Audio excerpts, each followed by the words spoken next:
welcome, star people. This is APM, your intrepid star guide and cosmic detective, and this is the Outlaw Astrology podcast, and we're going to guide you through another fascinating exploration where stars meet stories. Content advisory will be discussing violent crimes and psychological manipulation and collective trauma. Please practice self-care as needed, and if you need to pass this one up, please feel free to do so.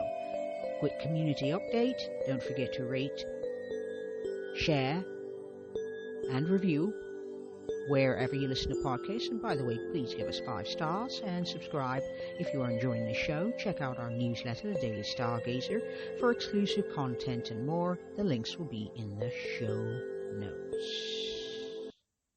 And so we're going to talk about a crime that until I started doing research on it, that I'd never heard of it. However, I have seen references to this particular crime in media. So, for example, when I was watching American Horror Story, the 3rd season, they have a killer out and about doing this very thing in 1919. So I think this story kind of, spoke volumes. But by the way, the case is called the Axeman of New Orleans, and it's a series of crimes happened between May of 1918 and October of 1919. And it takes place in New Orleans, otherwise known as the Crescent City. And that's a city of extremes, where voodoo meets Catholicism, where poverty and privilege meet, where ancient rhythms, because it's a city with a very large BIPOC, meaning black people of color, and so it's basically a melting pot of different people of different races, different spiritual beliefs, and etc. So it's also a place where jazz is considered to have been birthed. And so if you don't know jazz, you should probably start getting into it. Watch Ken Burns' documentaries on the topic, because it is considered a great place to start. But jazz at that point would have been very, very ragtimey type of vibe, very homemade instruments. I could totally see people playing a washboard and things like that. So that kind of vibe would have been how it would have sounded initially. It probably didn't yet reach its wildness, its ferality, its out there-ness until at least the 20s and moving forward. So this revolutionary art form is basically very Uranian in a city that is built on tradition, and not to mention this is a southern city, and in addition to that, a French law-based city as opposed to the rest of the United States, which tends more toward British law. So you're seeing contrasts here, and what you're seeing is Uranus with the revolutionary art form of jazz, and you got Saturn's structures, which is, makes things feel secure and stable and implies longevity. But Jupiter has an expansive spirit here, in that it's a place where, in addition to the past, ghosts are very much attached to the past, but you're also looking forward with hope, hopefully, and optimism. And so at that point, I cast a chart for the first crime, and the first crime takes place on the 23rd of May, and it's Joseph and Catherine, who are attacked in their home with a razor and an axe. The axe was meant to cover up cause of death, is what the police at that point theorized. There were witnesses that heard sounds. It was the victim, Joseph's, one of his brothers, heard the crime but was intoxicated and did not investigate, and didn't hear too much more, which the police found very telling. The bloody clothes were left at the scene. Ingress to the home was gained through a back door, in which was chiseled open, along with the frame removed and then left at the scene. And the killer attacked, and Joseph survived long enough to tell his siblings, 2 brothers, what had happened, and before expiring. And the weapon was found on a neighboring property, and that weapon belonged, meaning the straight razor with a nick in it, belonged to Joseph's sibling, who said he had taken it out of his shop with the intention of having the nick fixed, because he owned a barber shop, to have that nick fixed. And so that, of course, led the police straight to his door, because most crimes are going to be committed by those you know, not by strangers. Stranger danger crimes are not as common as crimes committed by people that you know. Now, the sun at that point was at 1 degree of Gemini, and the moon was at 0 degrees, 11 minutes of Scorpio. It was a waxing gibbous, meaning that it was on its way to a full moon. Now, there is a theory, and it is hotly contested at this point, that the moon can affect people's moods. There are people who scientists say this is not true. We cannot prove this definitively. We will never prove it definitively, so we should really move away from the idea that we can prove anything with absolute fixedness. But I digress. We're on our way to it was a waxing gibbous moon at that particular point in time. Now, the chart was cast for midnight because these two people were asleep. And so it would have been and it was 1918. We did have lights, probably not to the same degree that we have them now, but they did have it, so they were in bed, so that's why I cast it so late. But I cannot say with definitively that this was absolutely time of death. This is where I cast it, so I have to be transparent with that. This chart is cast whole sign houses. Now, when you're doing a forensic chart, you're going to focus on the angles when you can. And you're going to focus on the first house, the 7th house. So the first house symbolizes the victim, and the attacker is symbolized by the 7th house. The moon always is the focus of the chart because it symbolizes the victim, and planets only matter to the degree that they fall in close to an angle. Okay? So we're going to cast this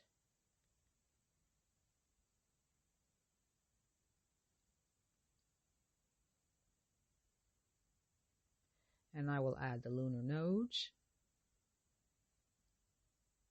I'm going to have about a 4-degree orb is my preference. And we're going to redraw. So, because it's just in an event chart, but I like it to be as clear as possible. And so, here's how it all winds out. The sun, let's see. Let's start with the first house. The first house was in Aquarius, and that is where Uranus is hanging out at 24 degrees, 40 minutes. And that's the unexpected and the erratic. So something shocking happens to the victim. But the descendant's about 0 degrees. If we're looking at the descendant, which is the killer, we've got Neptune at that house with Saturn Saturn close by, not conjunct, but close by, and that is confusion. Disenchantment and confusion. Basically, it's about being, confusing. Not trying to get caught. You don't want to be clear. You want to be confusing. You want to dissolve any chance or any ideas of being found. Hanging out at the conjunct the 10th house cusp is the moon in Scorpio. The descendant is at 17 degrees, so it's not conjunct. They were not found outside, which is what the 9th house would lead you to believe, but it was a very mysterious and very puzzling case and could be very frightening. The moon does not thrive very well in Scorpio. So we're talking about mystery, we're talking about puzzlement, and the moon in the 9th house is a public case. So the victims were publicized, and we know who they are and we know their names. Pluto is calling the shots on that moon, which, by the way, the moon always symbolizes the victim in a chart about criminal astrology chart. Pluto is in Cancer. That's about home and belonging on the everyday, So sleep is considered everyday. It's rituals every day. Sleeping is considered a ritual of the everyday. Pluto's also about death. And they were asleep when Joseph and Catherine were attacked. They were sleeping. And that is that particular vibe of this chart. Now, Jupiter is in the 5th house of creativity, and it is alongside by 4 degrees the south node. And Jupiter, what I said about the jovial type of vibe, it's about expression, and it's about also pleasure. So someone who, there was a letter eventually, so someone who likes the event, likes that sort of thing, likes being out there talking and sharing and being quite clever. Jupiter hanging out here is also about how we expand ourselves. And in the 5th house of creativity and self-expression, it's about, it is about being clever. It's very mutable. It's about information. You can't trust information. You really couldn't at that point. And you still can't, because there are too many theories going on for anybody to have any degree of certainty. Now, Jupiter and Mars are squaring one another. Mars is about motivation. Jupiter is about expansion. These two, Jupiter being the heavy hitter, these two things, and Mars being a malefic, and Jupiter being the greater benefic, and Mars being the lesser malefic, is the malefic and the benefic are clashing. That is, it can be very motivating energy, and it's mutable energy. So very adaptable, very shape-shifty, very hard to pin down. Mars is very analytical here. It's about attention to detail. Jupiter is about being specific. It's about being objective. It's about getting facts and raw data, and considering the fact that on this time, given we have the facts, we have the raw data, but that didn't necessarily lead to these crimes being solved. I want to see if there's any other things besides that to look at, because I like that level of specificity. Mercury and Saturn are also in this chart, so we're going to look at those right now. Saturn is at 9 degrees 16 minutes of Leo. Mercury is at 6 degrees 20 minutes of Taurus. Saturn is in the 7th house, and Mercury is in the 4th. 4th is about, home, feeling a sense of belonging, feeling a sense of security and safety, and it is in a square with thinking you're safe, thinking you're secure, thinking that you have comfort. And Saturn is about restriction. It is about, creating structure where structure does not exist. And Saturn is in the 7th house, so I'd say more than likely, given the nature of the crimes, I'd say that and it's in the 7th house, remember, the 7th house is the perpetrator, and that means that I would say that he was probably older, because Saturn would be a father figure, someone older, someone who lived in the community, someone with enough, who could go about easily at that time, could go about very easily without being seen or heard. Neptune is right alongside by 4 degrees. And so that's, not exactly, it was too wide for me to consider a conjunction, but that's confusion. Because it's basically saying we're confused. We don't know who this person is, only that it's an older person, an older guy, more than likely, for that particular chart. And so let's advance a bit forward. We've got Lewis and Harriet, and that was on the June 27th, 1918, and they were attacked also at their grocery at the back of a grocery in the same neighborhood, stuck with a hatchet, and were both severely injured. They were discovered the next morning. They were alive, but they were critically injured, and they were discovered by someone who drove the bakery wagon, whose name was John, and who'd come to make a routine delivery, and found the couple, and they found the axe, which happened to belong to the victim himself, and it was found in a bathroom. And so he was able to say that he was attacked, and then there was an arrest made because this person, who was an African American named Lewis, was employed at the grocery before the attacks. There was no evidence that said that he was guilty at all, but he was arrested, stating that he offered conflicting accounts of his whereabouts, so since he couldn't prove it. However, they didn't have anything to hold him on, so they were forced to release him, and they had to gather sufficient evidence, which they could not do so. So that was basically that. And so that's when the media circus ascended. So let's have a look at that chart. So what I'm going to do is, since there were so many victims, we're going to have to, I'm going to have to be very choosy about which ones I present, because the whole point of the exercise isn't to talk about particularly the crimes. It is to ask the question whether or not astrology can help us divine things. So let's get that June 27th, 1918 chart up. Now on June 27th, the sun was in Cancer at 5 degrees 12 minutes, and the moon was in Aquarius at 16 minutes 49 minutes. It was a full moon at that point. Mercury was now in Cancer. And let's look at Jupiter, hanging out at 26 degrees. So basically the outers have not altered terribly. Venus and Uranus, however, are in a square at this point.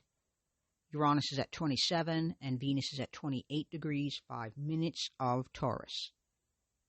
Venus is about your values and Uranus is about change. Now consider this is a place where music and culture are thriving and very rich, but it lies in a silt of poverty and crime.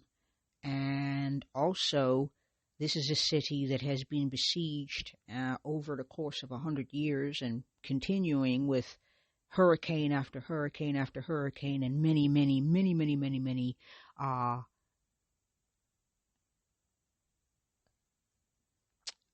climate disaster type crimes. Now, still in the first house, we got Chiron. And the first house symbolizes the victim. The seventh house symbolizes the perpetrator. Chiron is about wounds, and these people were attacked in a very fiery and enthusiastic way. The moon symbolizes also the victims. So the victim in the chart, depending on where it is, this is in the 11th house in Aquarius. So a very shocking and unexpected event, which death happens to be. Now, luckily, these people did not die. They survived, but with severe injuries that would cause lifelong disabilities. So a very unexpected attack in the community. Let's see. We've got Venus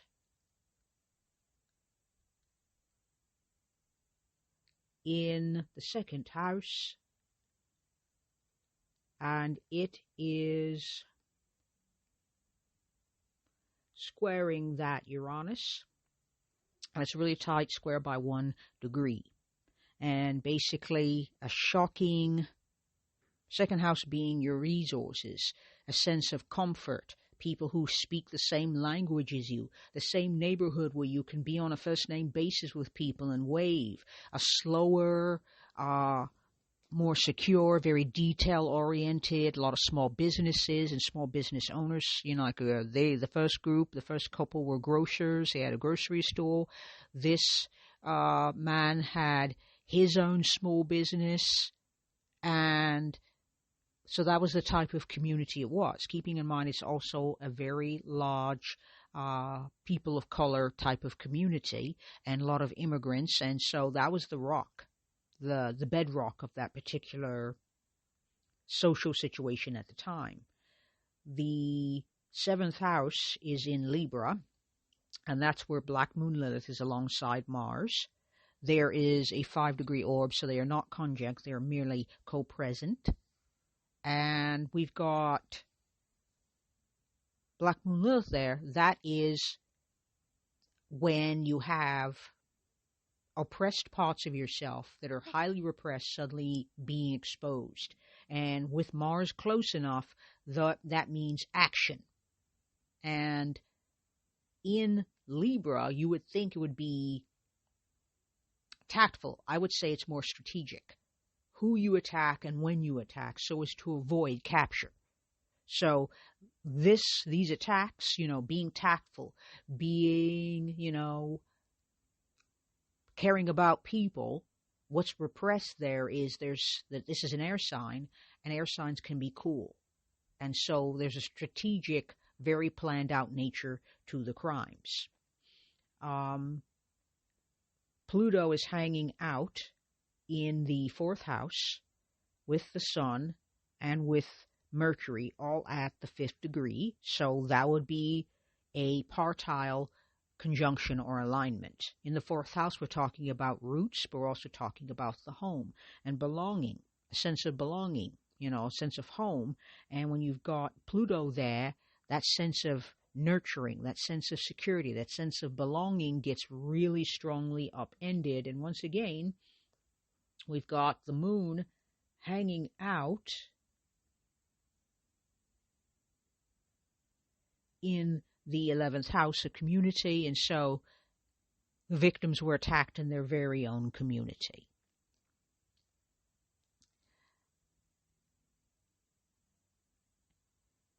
Now, I could spin this in a musical way, and the reason why is because jazz did come into it. There were theories that the crimes were motivated by jazz, that the killer, the axeman of New Orleans, was trying to bring attention to the city of New Orleans and the love of jazz. But that is very hotly contested in recent times. Nobody believes that now. What they believe is that these crimes were more than likely sexually motivated. They were not robberies because none of the victims' belongings were ever taken from their homes, and point of egress, egress would be out a door, but ingress would be into a door and using a chisel.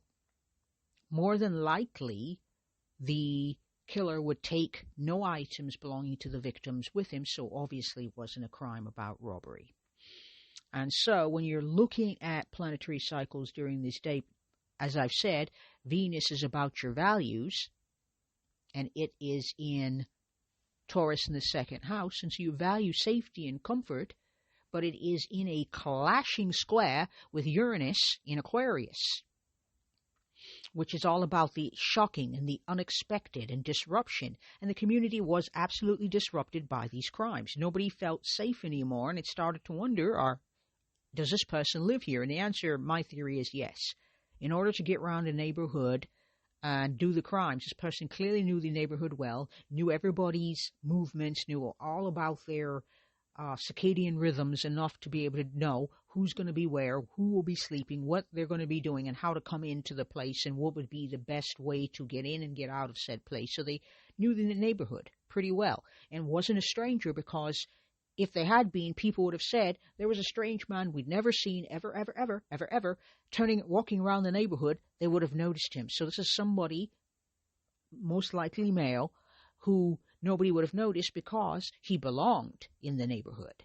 But it still didn't make it any less disruptive. And so when we're looking at this, what cycles, that's what I noticed first, were those two major connections with the two squares that I'd noticed. Mercury. I'm also seeing a trine, which I'll note. So I mentioned that, and the trine is between Jupiter and Uranus. Jupiter is in the third house at 26 degrees 29, in this chart on the 27th at 26 degrees 29 minutes. Uranus is at 27:28. And Uranus is retrograde. And so this would suggest, or could suggest, forethought. And Jupiter is in a sign of its detriment, in Gemini, meaning that objective, being factual, details like that are going to be quite the challenge. Jupiter is also, as I said, in a square. Did I say that? No, I didn't. I said that Saturn was. No, Uranus was. Uranus and Venus are in a square. That's what I said. Okay, so. And we got Neptune hanging out also at 5 degrees, and that is called a semi-sextile, which is a blind spot. Sometimes you don't see things. So meaning that the blind spot would be in this neighborhood with, people of color and immigrants living higgledy-piggledy. It's very difficult to believe that someone that you know and know what, or you think you know, would harm you, would do anything to hurt you. And so blind spot. And also Neptune stands for dissolving. It's about confusion and illusion. So the illusion that you know people, the illusion that people are seen and heard, the illusion that how people express themselves can be trusted. Because not necessarily, ladies and gentlemen, not necessarily star people, not necessarily. And so those are the patterns that I currently see. So Jupiter is about expansion, but also it can be overconfident. I am in control kind of statements. Too much chatting, too much talking, too much sharing, too much certainty, too much arrogance, because it does take a phenomenal amount of arrogance to believe that you should take other people's lives because they're not living according to how you think they should live, or what have you. Speculating, by the way, keeping in mind that what I'm doing here is speculating, not giving definitive answers. I don't think that's possible. So there was an anonymous letter that I'm now going to get into. That letter is rather like the letters that Jack the Ripper sent. He sent 15. This one is dated. It's March the 13th, 1919, and it says hell and then the date. And in it, the killer says that they will never be caught. They say they're invisible. So there's arrogance right there. I'm not human. I'm a spirit. I'm a demon from the hottest hell. And I am the axeman. I will do as I please. I know who they are in advance. And I won't leave any other clues other than what I've decided will be there. Now, if you want to read the letter in its entirety, you can go to a Wikipedia page and look it up for yourself. And then there's a threat. Don't mess with me. I can be reasonable. And I don't take anything with any of the stuff you've said to me about that. But don't think you're on my level. And they're basically making a lot of, beware, don't mess with me. So you see Jupiter in Gemini, you see that arrogance. I am powerful and all-knowing, and I will smite you, and you cannot stop me, blah, blah, blah. And to be technical, yes, that's true. So that gives you an idea of the type of personality we're dealing with. And the killer then says, well, yeah, this is bad, but I absolutely could have made this so much worse than it was. So I am all-powerful, etc., etc. And so then it goes on to say that at this time, at this place, I'm going to do something. And it is here in this letter that it mentions jazz music. And now I'm absolutely certain, yes. So it mentions jazz music, and he literally says that if you're playing jazz at full swing in your home when he's passing through New Orleans, your house will be spared. And if you're not, you'll get the axe. So this is how the jazz got put into the case. Now, you will find rather a reference like this in pop culture. Like I said, I referenced American Horror Story, was very similar. And in season 3, they mention it, but it was in season 5 that the character is better written. It's more, less loosely written and more better written. So it definitely references how jazz was brought into the case. So this is why jazz is considered to be prominent to the case. And so what do you think happened for people in the community if they liked jazz, even if they didn't like jazz? I mean, to be honest, if I was alive back then, I absolutely would have been playing jazz as loud as I could play it. So Jupiter in Gemini is very talky and very arrogant. And in the points that I've read in the letter, you'll notice how much arrogance is present. And jazz is mentioned, but not like as much as people would like to think. So, I think, I'm probably going to bounce around with it, picking the choicest cases. Like I said, it's 13 cases, and that is a lot of death to talk about. So, we're going to pause it right here for this particular episode, and we will go into this in the next episode, mention a few more cases, give a few more charts, and ponder, is it possible that astrology can give us a deeper understanding of darkness, in particular human darkness, and what can it tell us about crimes? How can it help us understand, or can it? Okay, so we're going to explore fear in the birth chart of the city, basically, in the next episode. And as you'll see that in Uranus's placement on the 27th of June, it's a humanitarian vibe, but Uranus, you're going to look at the house rather than the sign first, and so shocking and unexpected. So part 2, we're going to be looking at a suspect chart and a spiritual aftermath, and I will also present a few more victim and attack charts, not too many. I don't want to overload myself or anyone else. So what you're going to want to do is to contemplate, where does Jupiter show up as both savior and destroyer in your chart? What wisdom lies in this paradox? And you're going to look at Saturn, and you're going to say to yourself the same thing. You're going to wonder what constrictions, what limitations are possible between creating structure, between creating extremes. Also consider your Pluto placement, because Pluto is about extremes. It is about going from one extreme to another. It is about being spiritual and being practical. It's about being a dreamer and a visionary, but also having your boots very firmly on the ground. So you're dealing with your shadow, but you're also dealing with your the extremes within you. Mars is about assertion, but it's also about aggression. So look at Mars in your chart as well to sort out how aggression and assertiveness can be mistaken for one another in your own chart. And how does that show up for you? How do those paradoxes and those dichotomies that exist within you and in your chart show up for you? Now, as we conclude this episode, we're going to keep in mind that there is a newsletter, the Daily Stargazer.